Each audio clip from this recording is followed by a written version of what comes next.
स्वागत है आप सभी का एक और नए एवं इंटरेस्टिंग वीडियो में। एक बड़ी बैंक का यहाँ पर लाइसेंस रद्द हो चुका है।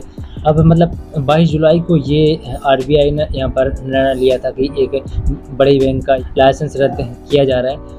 वो बैंक अब 23 जुलाई से जो कि निकल चुकी है, वहाँ पर अब 23 जुलाई से वो बैंक अब किसी भी बैंकिंग सेवाओं को चालू नहीं कर पाएगा। अब इसके कारण क्या, क्यों ये सब चीज़ें हैं और कौन सा वो बैंक है, आइए हम सारी चीज़ों के बारे में जानते हैं। द करवार अर्बन कोऑपरेटिव बैंक लिमिटेड इसका नाम है और ये काफ़ी फेमस तो ये बैंक नहीं है, लेकिन एक छोटा मोटा बैंक ही है। लेकिन इस बैंक का भाई लाइसेंस रद्द हो चुका है।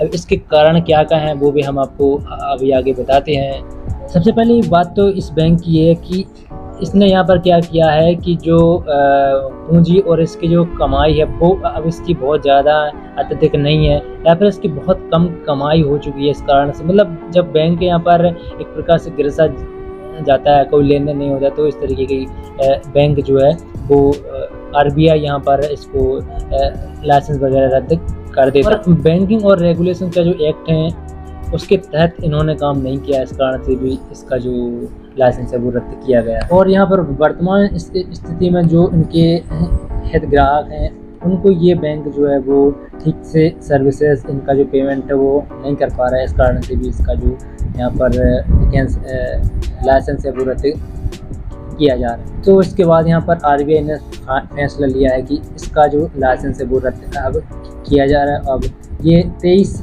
जुलाई से अब ये बैंक प्रेजेंट में बिल्कुल भी काम नहीं करेगा। काफ़ी पैसा इस बैंक में है, तो 5 लाख तक तो यहाँ पर DICGC जो कि आरबीआई का ही एक बॉडी है, वहाँ पर आपको इंश्योर्ड मिलता है। बाकी का आपको बैंक में जाकर के ही पता करना पड़ेगा। तो यही है एक इन्फॉर्मेटिव और हेल्पफुल वीडियो। Thank you. हम मिलते हैं ऐसे ही नए और कमाल धमाल वीडियो के साथ में।